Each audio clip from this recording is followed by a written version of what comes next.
Hey, y'all. Welcome to another episode of the Power9 podcast. I'm your host, Aaron Eggert.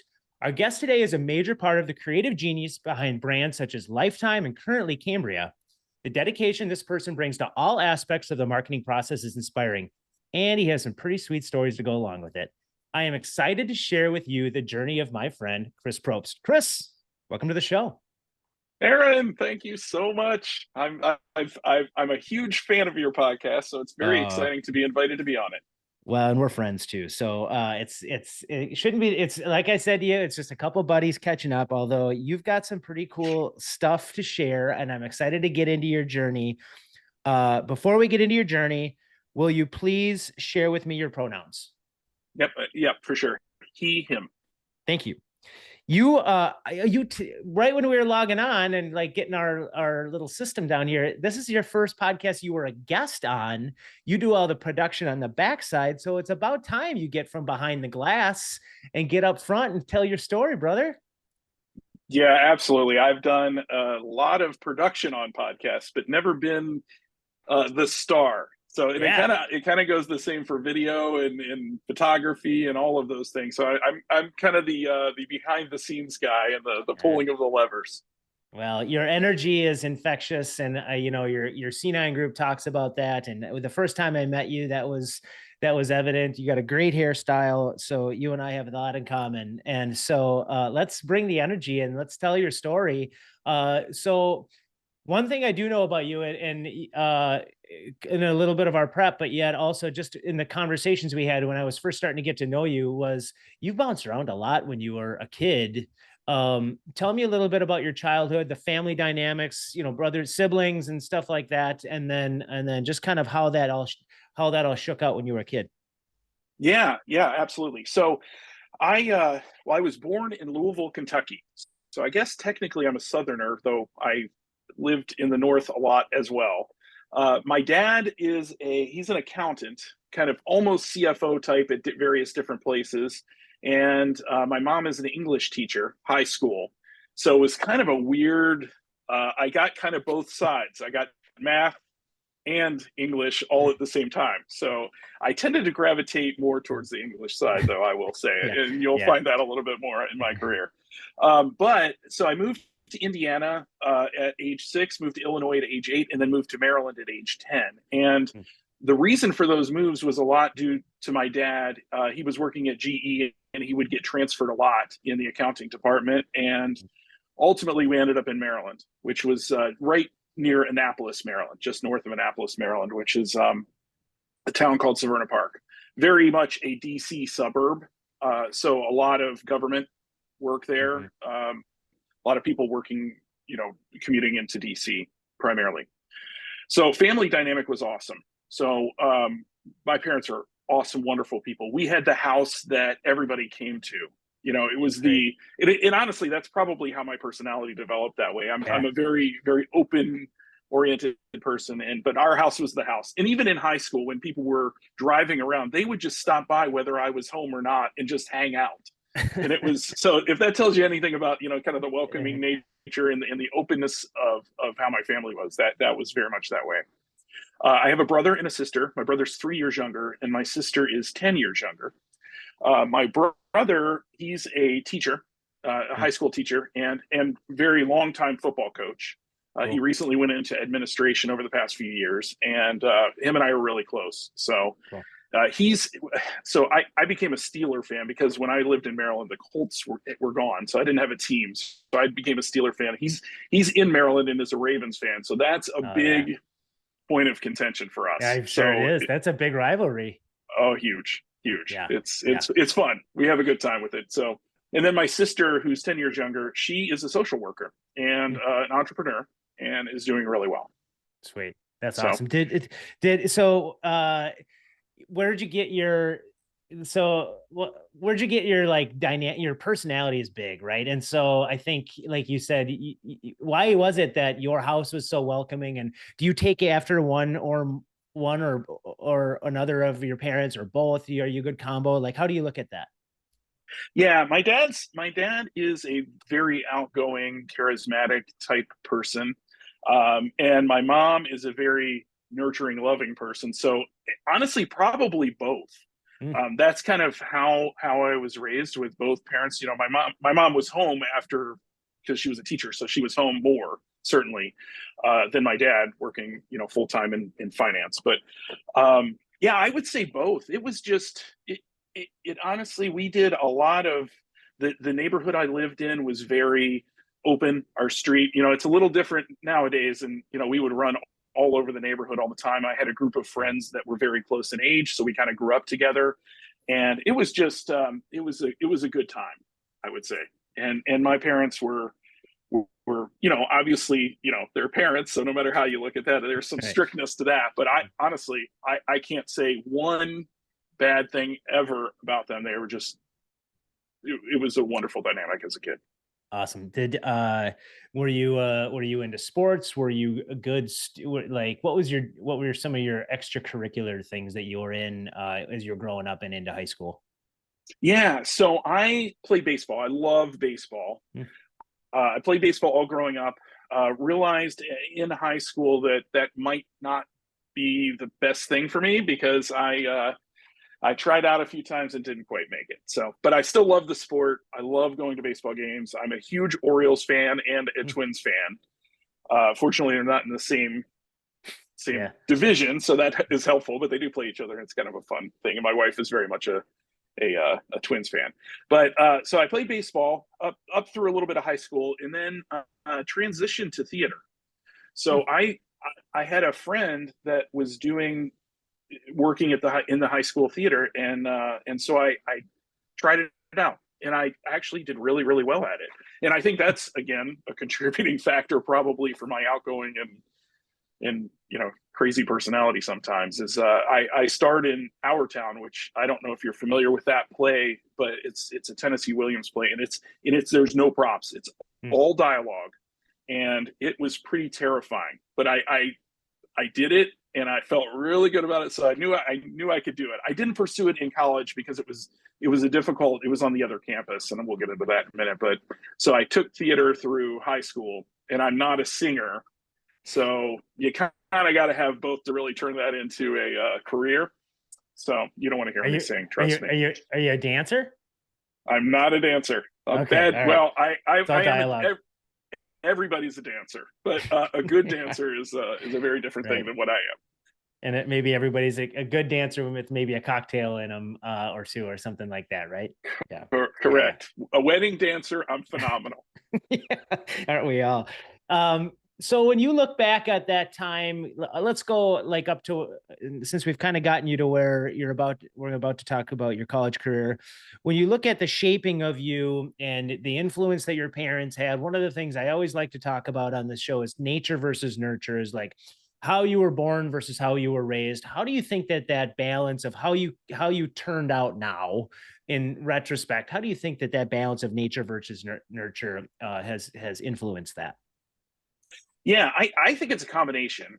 Hmm. It'd be very hard to separate the two, being that of my growing up was a big factor and influence in the shape of who I am. You know, having parents on both sides of that math and English thing, that kind of, you know, you get a pretty broad spectrum of stuff. And so I think, you know, I'm nature wise a very open type of person anyway. But I Hmm. think that was manifested and really nurtured in the way my parents raised me to try and experiment with lots of different things.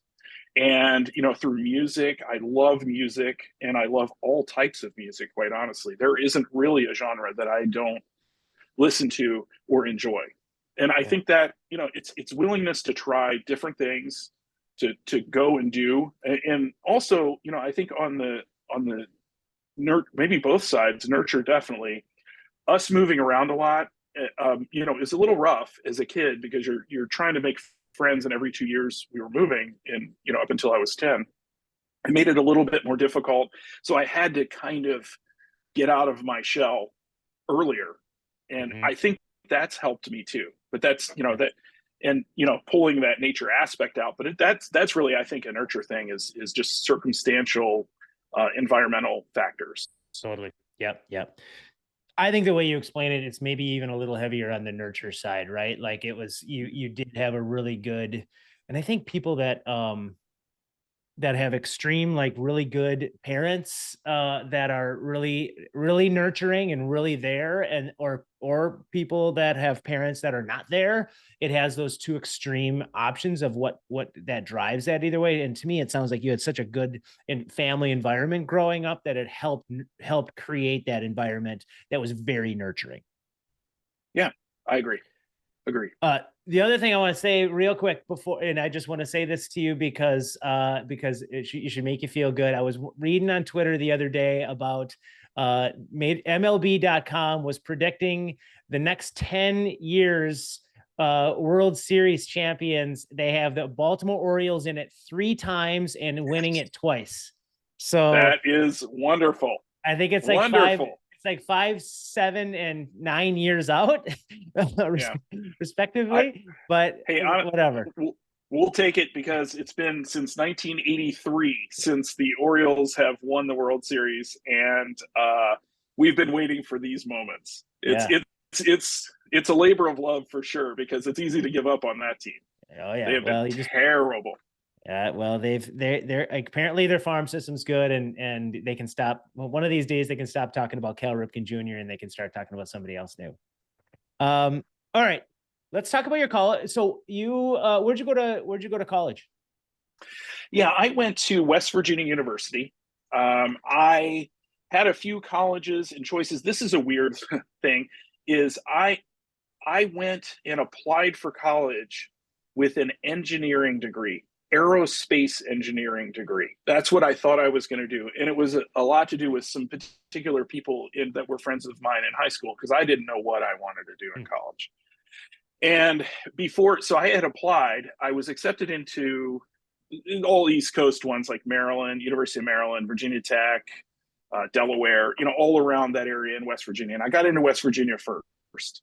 I realized as soon as I had gotten into some of these schools, I was like, man, I don't think aerospace engineering is really where I want to be. It'd be fun. Seems like a lot of math. It's a lot of math, and I'm definitely on the English side. So I changed, I declared a major difference. I actually declared a journalism, communications, and kind of advertising direction before I reached school. But I did accept at West Virginia.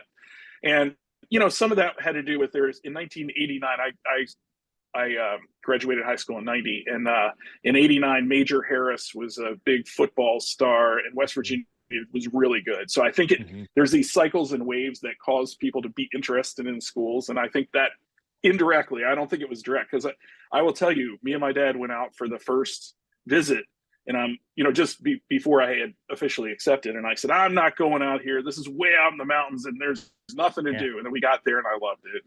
End of story on that one. But I catch some garbage for that, though. I don't think that there's I think that's a pretty normal thing. Like, I think if I'm talking about outside of Minnesota, I'm talking about at a national level, broad speaking, I think there's a couple of factors that people take into consideration. And one is the campus. Like, regardless of where it's located, just the look and the feel of the campus has a huge impact on people's decisions. And I do think like some of the sports teams, because it's not about you could probably give a shit about the sports team itself. Some people, it's the vibe of like pre-gaming it, post-gaming it, like that whole, like being part of the student section and the camaraderie and all that stuff. I think that plays a much bigger role in decisions than we probably give it credit. Oh, I totally agree. But I think the good team helps because it gets you really hyped. Yeah. So, but the school is great. And honestly, I went there when I got into the journalism school. It was a school of journalism, but it involved PR, advertising, communications. All of those things were housed. A very good school within West Virginia University. So it's actually gotten even better since then. So I feel like that was a good decision for a career direction for me, going to that school. All right. I want to take a quick break. I want to dive. So wrap your head around. My next question is going to be, tell me about your first gig out of college. So we're going to take a few minutes here to listen to a couple of our community supporters, and we're going to be right back with Chris Probst. United Healthcare believes there's no limit to what care can do. UHC is continually focused on building a modern, high-performing health system via improved access, affordability, outcomes, and experiences. With a network of over 1.3 million care professionals and 6,500 hospitals and care facilities, United Healthcare is dedicated to connecting you to better health by offering quality benefits designed for affordability. Go to uhc.com for healthcare plans, resources, and more information. United Healthcare, helping people live healthier lives. Listen, people, everyone needs a bank. Not just any bank, a good community bank.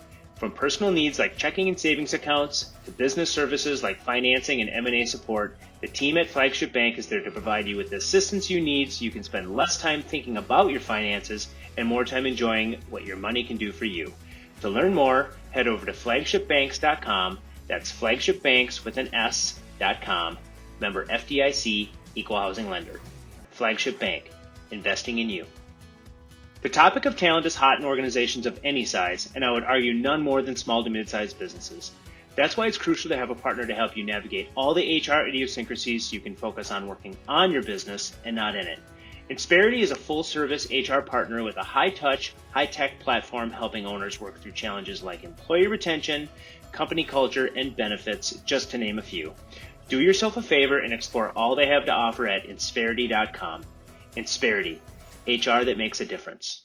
All right, we're back with Chris. We just heard about his journey up until like starting to make money, which is a good thing. So we're thinking probably right around early 20s. What was your first gig out of college? Yeah, so I was home from school. I had just graduated, and my dad and I went. He had promised me if I graduated, I'd get a TV set as a graduation gift. Love it. You know, in those days, those TV sets, it was a decent size. It was like a 32-inch TV, but it was huge. It was a big honker. Anyway, we went to Circuit City. City. That's dating me a little bit. Love it. And I ran into a neighbor of mine there while purchasing the TV, and he was the director of the Maryland State Lottery. And he looked at me and said, "Hey, you graduated, right?" And I said, "Yeah, I sure did. Just did, actually." And he said, "Well, you need to come and visit me. You're going to have a job. What do you want to do?" And I said, "Well, I have a degree in journalism and communication, so I think I want to go into some sort of media." He's like, "Oh, perfect, because I'm the director of the PR section of the lottery." So I'm like, wow, it's just, those lucky little breaks, I ended up meeting up with him about a week after that, met his team, and had the job a week after that. So I graduated and had a job pretty quickly out of school. Did you love it? Was it one of those, like, it sounds kind of cool, right? Like, I would think that being a first job out of college, and if someone were to tell you probably in college that would be the first thing you could do is work for the lottery, doing promotions and doing PR, like, that sounds pretty sweet. Yeah. So the job itself was awesome. So I did press releases, which, I'm on the writing side of creative and marketing. So that was easy, no brainer. But some of the other stuff that we did was we hosted events around the state. I helped launch a Keno, which is a game of balls that go. It's a video game, basically, of balls that go up. You can play it in Vegas and in various different lotteries around the country. They were just launching that when I started. So I got to be part of that marketing push to drive it. So I would actually go around the state, logging a lot of miles in my vehicle, doing promotions in different bars and restaurants and things like that, giving away, prizes and things like that. The last thing that I did, and this is a funny one, I was actually a lottery ball puller on air. So I love it. So it's so great. So each week I would go on and I would stand there, and then I would pull the lottery balls and kind of, the challenge there is making sure the number faces the right direction. So that was a lot of stress. And and this is the funny part is I would start to get feedback.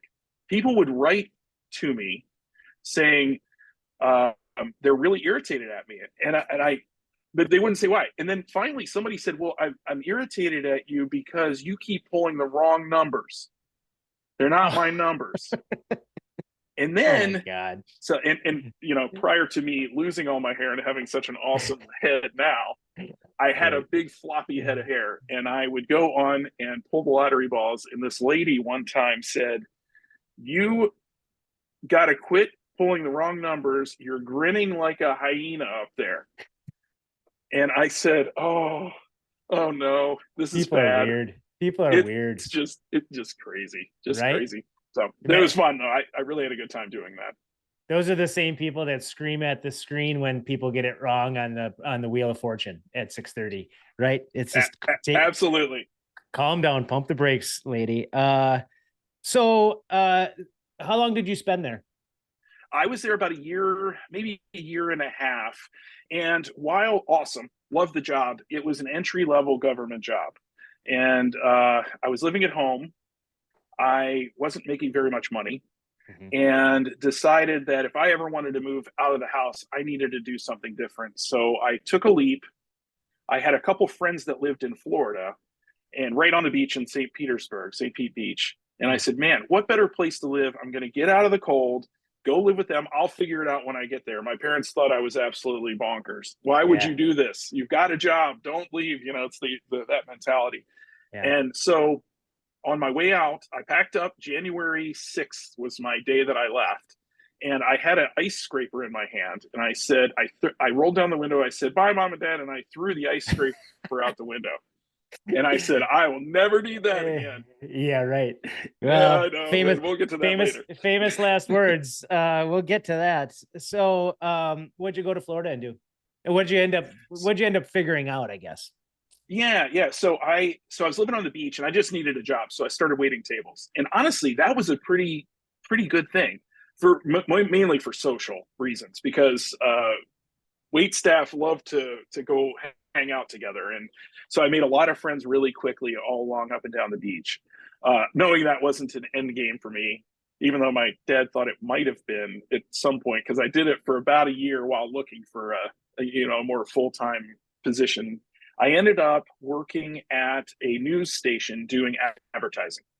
It was a CBS affiliate in town.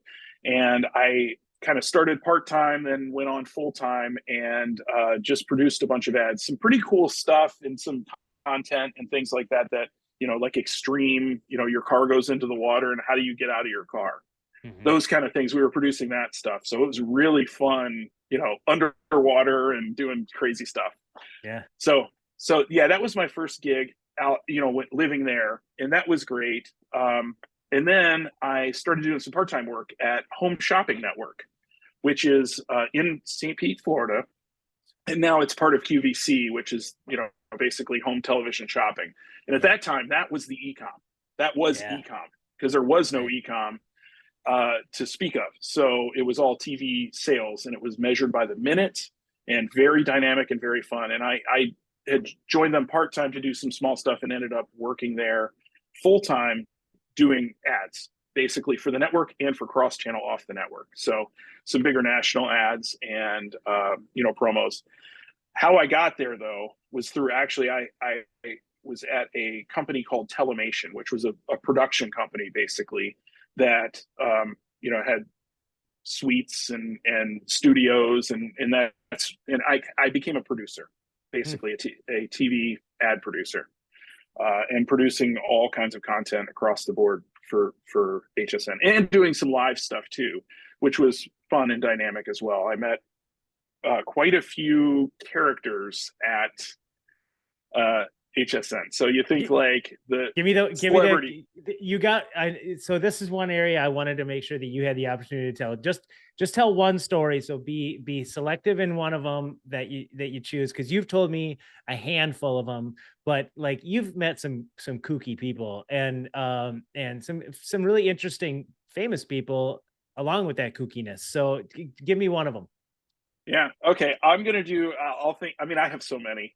There's things like Mr. T and Roseanne Barr and Nolan Ryan. But the one that is really endearing and that I love the most is Richard Simmons. I love that guy. So my first encounter with him is we were doing like these live segments. They were kind of interstitials where we would bring guests on and kind of talk to them for a couple minutes. And it was just a little promo break where they would just talk about their shows and what they were selling or whatever. And then they would say, I'm on at this time. Well, the first time I saw him, and I was producing these along with a couple other people, the first time I saw him, he looked at me and he was across the room, and it was a pretty long room. He starts running towards me, running, and then he jumps in my arms, and you had no choice but to catch him. And then he gave me a big kiss on my cheek, and I was like, I was shocked. And That's but hilarious.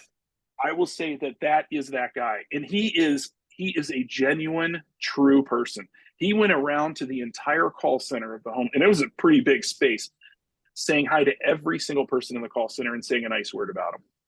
Wow. Just a wonderful human. And it was weird because, everybody knows of his personality and outgoing nature from his fitness type routine, but he was selling dolls, and really like intricate, like very classic collectible dolls.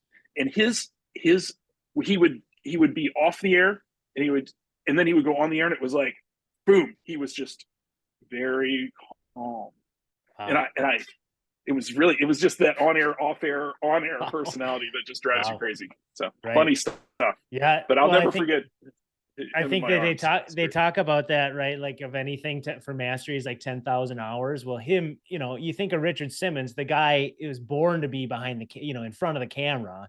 And, he's had so many hours to where he can just flip his on-air personality on and his off-air personality on, with literally just probably in the moment. So that makes total sense to me. Yeah, really just but be off the air and on the air, just a genuine, compassionate human being. Really great guy. I enjoyed a lot working. I had a lot of good experiences at Home Shopping Network. How long did you spend there? How long did you live in Florida? I lived there. That was pretty much the whole time minus 1 year. I was there for, I think, a total of 8 years, 7, 8 years. And so I was working at Home Shopping Network for 6 of those years. What brought you up to Minnesota? Well, actually, I had gotten a call from a buddy of mine that I had worked with at HSN, who was in Minnesota at ShopNBC, which was another shopping network, definitely number 3. There's QVC, HSN, ShopNBC, and then there's Jewelry Television, or the primary 4. There's lots of liquidation ones now, and the dynamic has changed very much with the advent of streaming services. Right. But I got a call from him, and he said, "Hey, we're gonna be down in the area with some people." He was working at ShopNBC, and said, "You should meet with a couple recruiters and see if you would be interested in coming here." Well, I knew nothing of Minnesota at all. So I met with a recruiter, and they're like, "Yeah, you should come up here, check it out." And it was a promotion opportunity for me. So I get on a plane with a buddy of mine that also a photographer that was invited as well. And we come up, and it's like April, May. And so it's starting to get pretty hot in Florida. This is pretty hot. And so it was pretty nice there. It was a little bit on the chilly side. The snow was gone. There wasn't any of that. It was probably 50s, 60s. I'm like, wow, this is really nice. It's green. It's beautiful. The job opportunity was really good. The team was really great that I was working with and for. And it just seemed like a good fit for me. I had actually recently gone through a divorce too the year before, and didn't want to really continue to live in that space. I needed a fresh start. And this is another one of my hop around moments, I guess. So I took it, and I knew nobody in Minnesota, not a person except for the people that I worked with. And it was a little hard that first year, but I got there in July. So my first day was July 2nd. It was after 4th of July, because it was right around the 4th of July weekend. And it was awesome, because it was like 95 degrees day and night in Florida. I'm like, oh, this is so wonderful. In the night it actually cools off, and then the winter happened to me, and wow. So what was that first? So you worked here, and then I thought I remember you went. Did you not? You didn't spend very much time there at ShopNBC, did you? I thought it was I did. Oh, you did? Okay, I'm thinking of it opposite. Yeah. What? How long did you spend there? I was there from 04 to 15, so quite a long time. So it was 13 years.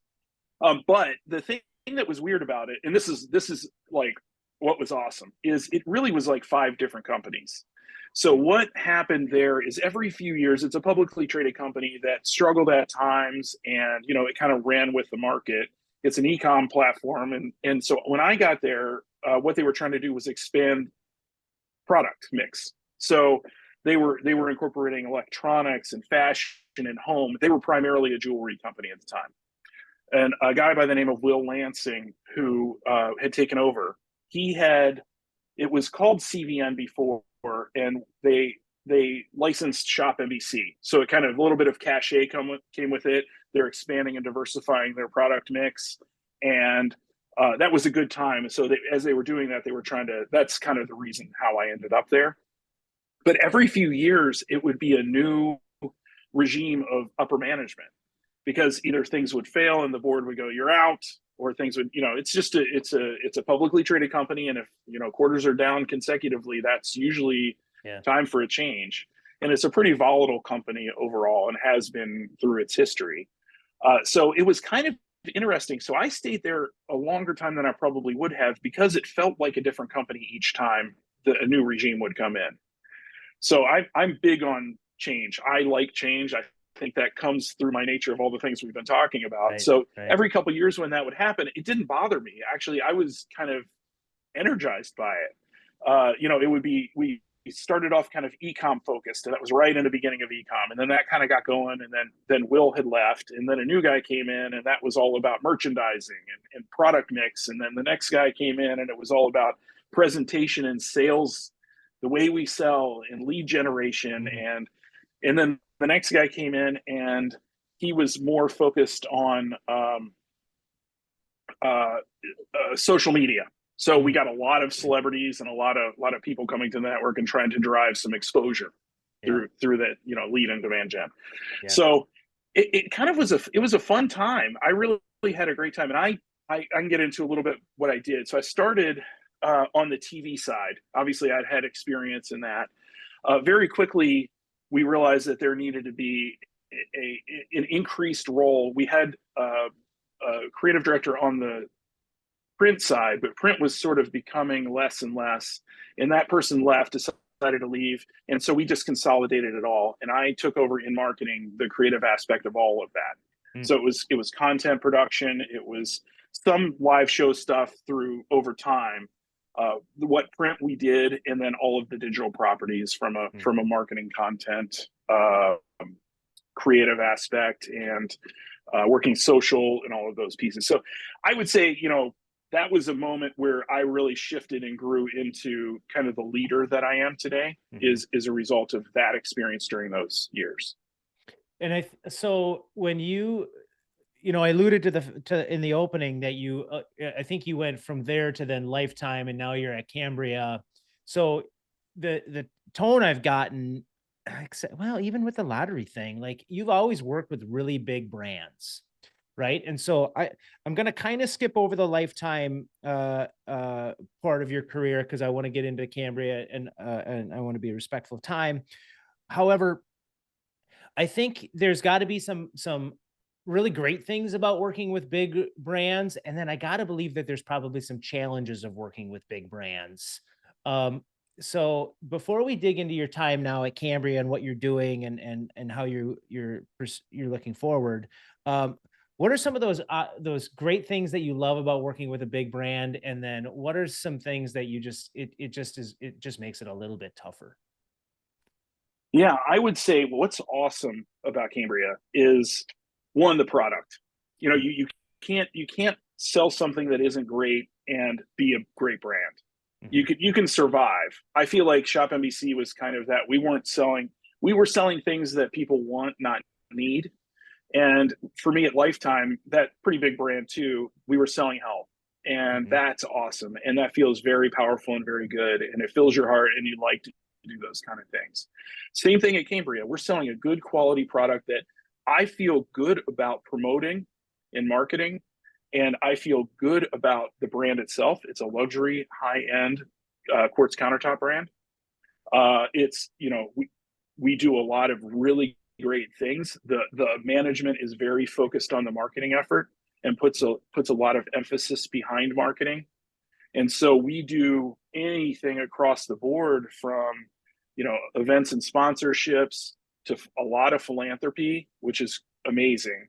And really we put some effort behind these things. And then obviously selling the product both residentially and commercially has been fun.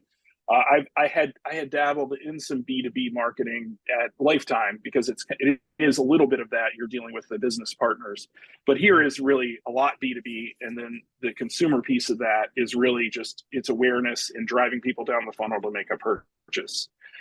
I'll tell you, so my wife and I are I've told you this, we're putting Cambria in our kitchen because we've got shitty countertops, not slate countertops that we're cracking. So we're getting them. They're actually going in 2 weeks. So I'm really excited about that. I was actually really surprised on how actually it was a lot more cost effective than for being a luxury brand, and being perceived as a luxury brand. It was way more cost effective than I thought it would be. Well, I'll tell you what, we live on value props. We are not a commodity. Right. There are brands in the countertop space that are commodities, and they're generally just products. They're not marketed as a brand. Mm-hmm. But the thing that really differentiates Cambria is, well, there's three. It's the quality of the craftsmanship, because it's done right here in Minnesota. It's made right here and built, shipped, cut, everything is done here in Minnesota and our partners around the country. But so it's like one source of truth basically for the product itself. Then it's the performance of the product, because it's different than marble or granite in that it's not porous, so it doesn't stain, it doesn't get mold, mildew, bacteria. So it's an easy clean with a washcloth and some soap. And then the third reason why it's great, and this is what in my opinion makes it the amazing product that it is the service we provide. We're an American company. We're here in America, and you get a chip. We have a full transferable lifetime warranty on the product. So even if you're installing it now, you move out, that's a value prop for you to be able to say this thing is covered for the next homeowner. So which is cool. And lastly, if you get a chip or something in it, you call us up.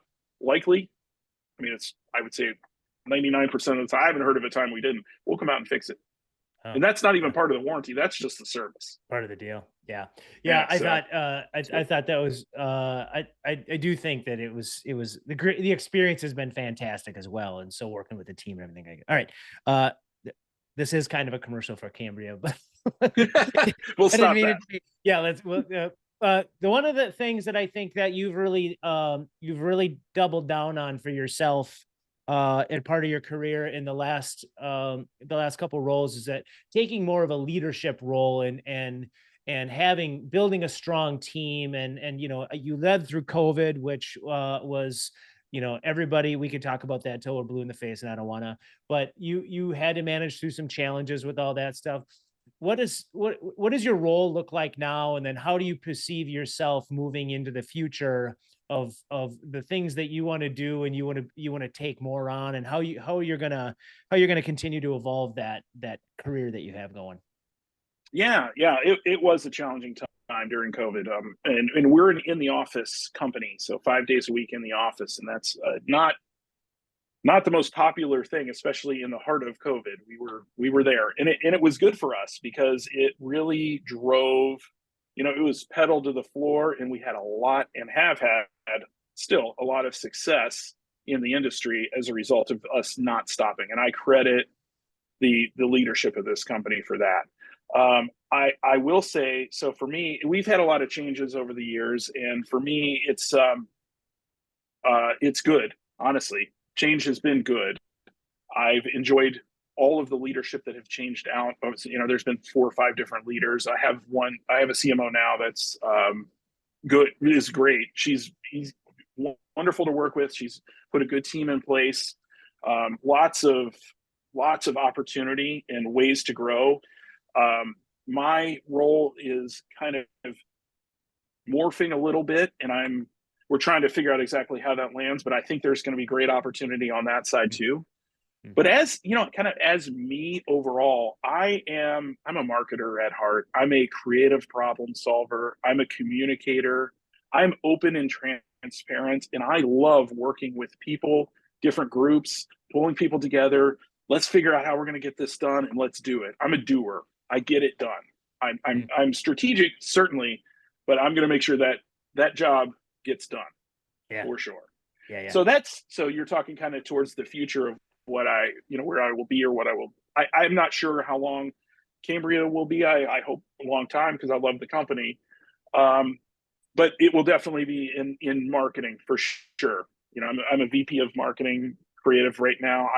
I love what I do, and I want to continue that at a place that's culturally awesome. I mean, that's a lot of the big buzz now is the apathy with some of the full-time positions that people are having struggles with, and keeping people hired and keeping people happy, and everybody's jumping around. I'm not a big jumper of jobs. I mean, obviously I was at ShopNBC for 13 years. Right. Yeah. But I really very much value a good culture and a good environment to be, kind of that nurture component of nurturing my team up and doing great things. How long have you lived in Minnesota now? I've been here since 2004. So longest place I've lived ever. 19 years. I love it here. 18 and a half years. Isn't it what I think 15 years you're like considered a Minnesotan or something like that? So do you consider yourself a Minnesotan? I do. I embrace it. So in fact, this year, so I have two girls, they're 10 and 8, and they've been bugging me for this for a couple years, but I've had some back problems, so I haven't been able to do it. We got into skiing this year. So Sweet. Yeah, I was fortunate to have a coworker that works with a Blizzard ski school, and he's a really amazing instructor. And he's like, "I'll teach them." So we went out to Highland on December 18th. That's how recent this is. Yeah. And he taught my two girls how to ski. And we had our little trials and tribulations during that day, but we've been 4 times since, and they love it. Sweet. Do you love it? I do. Yeah, very much. I have trouble. I need to embrace the winter a little bit. That was probably my biggest fear of moving here, is the winter and how to deal with it. Like, I was just telling somebody today, the first thing I did was get a car with a remote starter and heated seats. Yeah. So, and I've never really had anything else. So, but I'm an outdoors person. I love doing outdoor things, camping, hiking, biking. In the winter now we've got skiing. So we're gonna keep that roll going.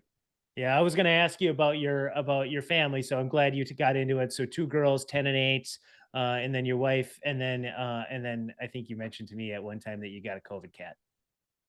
We did. Yes, we have a COVID cat. She's awesome. Bailey is good time.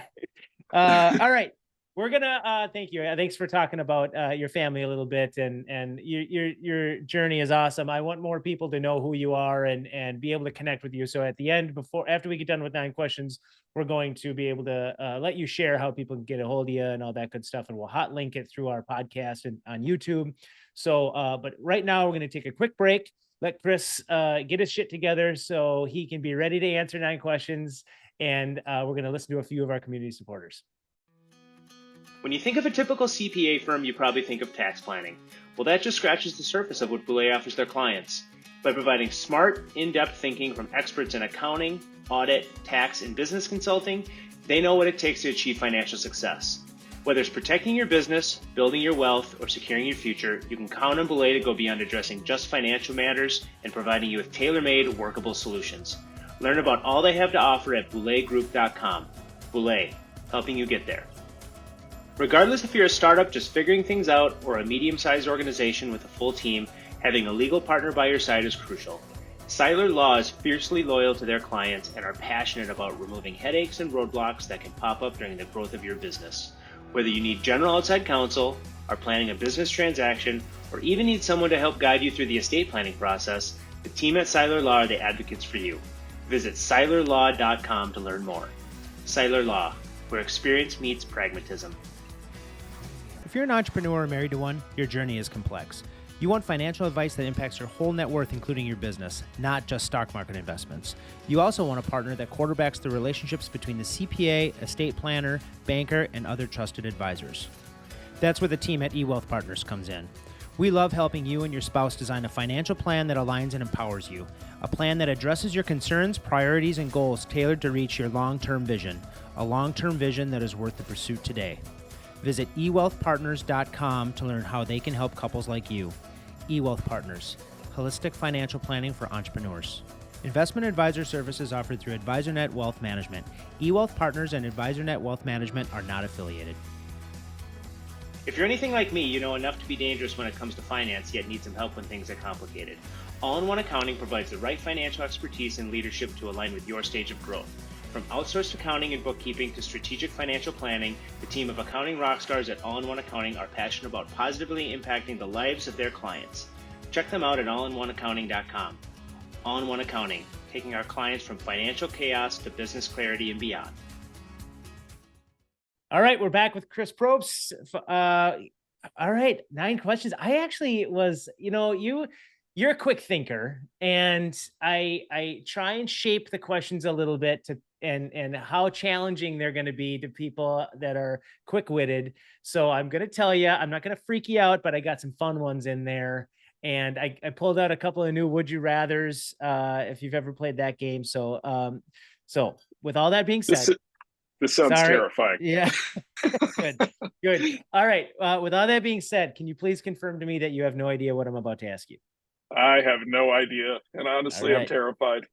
Rock and roll. Let's do this thing. Chris, number 1, what is one of your hidden talents?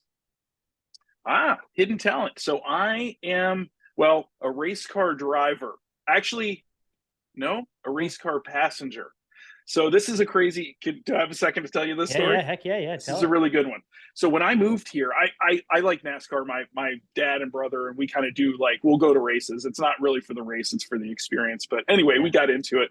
And when I moved here, one of my coworkers, her boyfriend at the time, now husband, raced cars at Elko.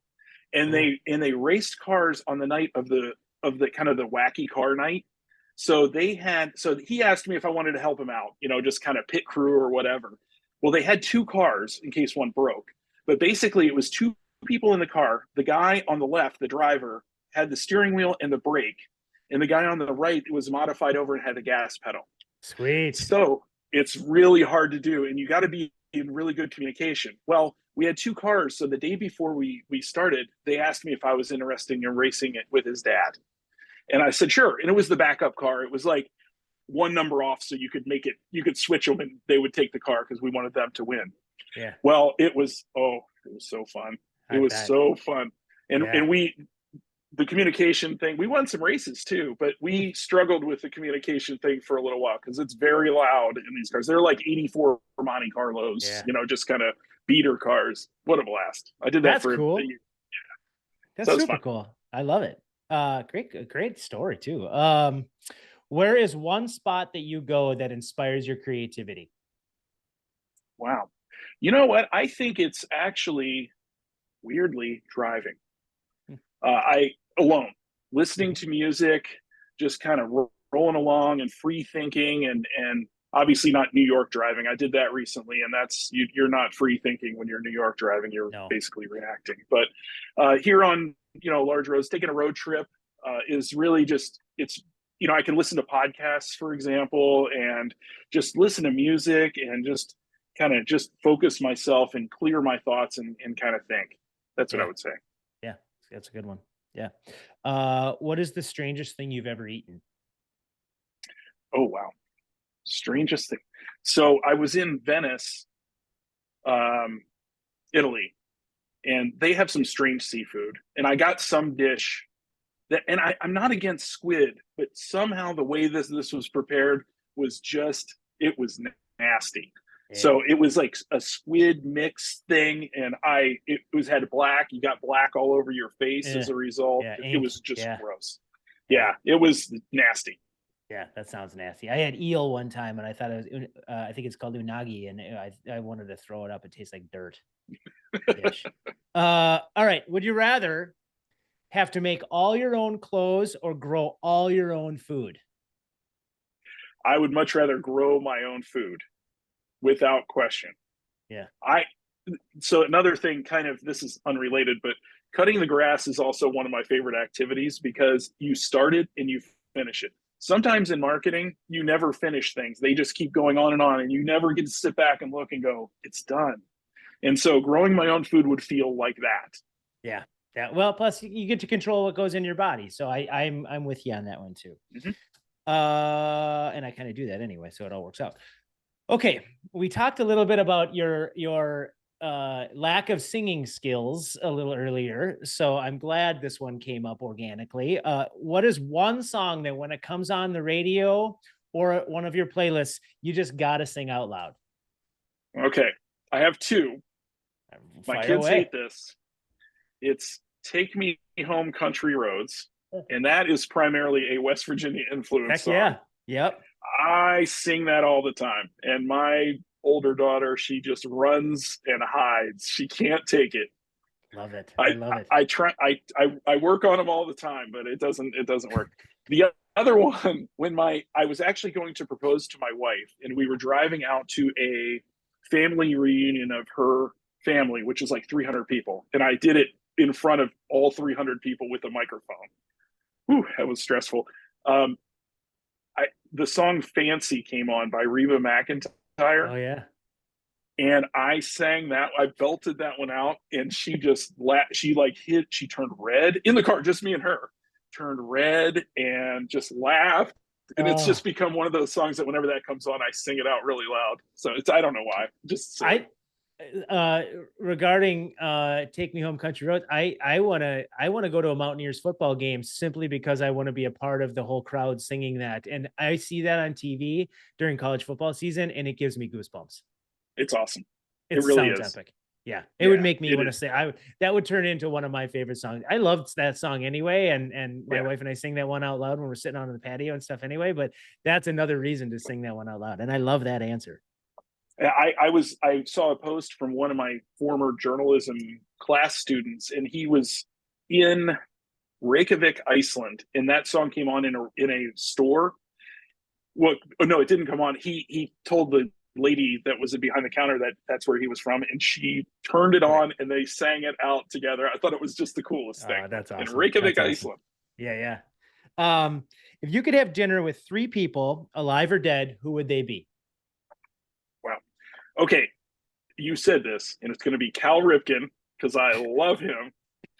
The Cal Ripken, junior or senior? Let's just clarify. Junior. Okay. Junior. Good. Yep. All right. Cal Ripken, Jr.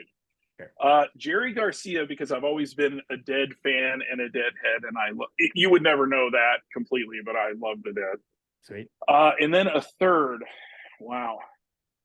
You got a pretty interesting combo already. Yeah, really weird, huh? It's kind of the diversity of me, right? I'm all over the place. I think this is a tough one on a third. You could have given me 2, I would have been okay. I think Abraham Lincoln. Oh, and I love that. Part of the reason for that, that's a weird one, but part of the reason for that is I followed his trail. So Kentucky to Indiana to Illinois to Maryland. So I've always kind of endeared myself to that path, and him, and he did some amazing things, and I've kind of obviously studied his life, and everybody has to, but I really enjoyed and really appreciated the things that he went through, in kind of a reverse scenario of the cultural problems that we have. He was trying to do good and challenged all along the way, and I think that's good. But those are 3 just most they would never imagine being at dinner together. So that is another great part about the answer. It'd be really funny. It'd be really funny. Yeah. Bill and Ted's Excellent Adventure. It is just like that. Would you rather take a busy European vacation for 2 weeks or a Caribbean vacation at the same resort for 2 weeks? Wow, that's a great one, because our honeymoon was at a resort on the Maya Riviera, and the next year, before we knew we were going to have children, we went to Italy.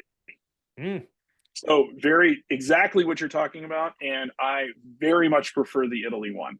Now, that's exactly opposite of my wife. She would much rather just sit on the beach. Yeah. I can't do it. I can't do it.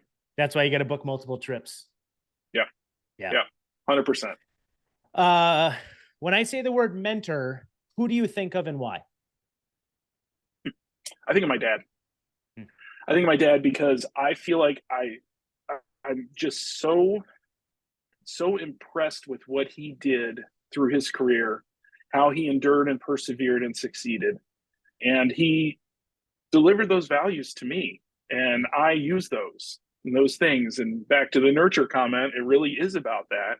And and my mom as well. I mean, there's, you asked me for one, but I would throw my mom absolutely 100% into the mix of really just raising me in the right way. Yeah. So good answer. Those two. Love it. Both parents. You can have two. Yes. All right. 9th question. You've made it so far. What is one thing that keeps you motivated? I think challenge, change, opportunity to do something different or take on a thing like, just recently with the skiing thing with my kids, it was that was a little bit challenging. I had my older one that was ready to just give it up, and we kind of went through it and worked through it and got back out there. It's kind of getting back on a horse after you've either failed, which is okay. You can fail. It's all right. As long as you learn from it and grow from it, and then don't do the same thing again, obviously. Yeah. But I think it's a creative challenge, and it goes into my career. It goes into my life and the way that I approach things. Like I enjoy working on a car. And I think the purpose of that is because that thing is broken. I have no idea what's wrong with it, but I'm going to figure it out. It may require a lot of YouTubes, but I will figure it out. Yeah. And I just enjoy that challenge. Man, I'll tell you, I could sit here and talk with you for like another hour and a half. Like, you're such an interesting dude, and you've done so many interesting things. And we've had lunch a handful of times, and I've gotten to know you. Like, you are like a big part of the fiber of what Coalition 9 has become because of guys like you and people like you that are genuine and just want to get better, but yet are confident in who you are. That takes, it means a lot to me that you're part of this community. I think more people need to know who you are. So I'm glad we were able to just kind of scratch the surface on it. How can people find you, get a hold of you? You call the shots on how you want to share that, and then we will put hot links to this stuff in both our YouTube channel and on our podcast platform. Cool. Yeah, definitely LinkedIn. I'm on LinkedIn all the time. I'm a big believer in networking and connections, and how I can help somebody is really important to me. So for sure, LinkedIn. I'll provide my email address as well to you. You can put that on there. Yep.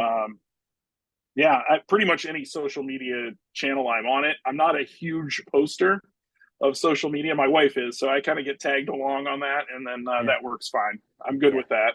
Yeah. But good. My email is, I'll give you my email. It's chris@chrisprobst.com. Yeah, basically. Tough one. Really hard. Really hard. I try to make it complicated. Yeah.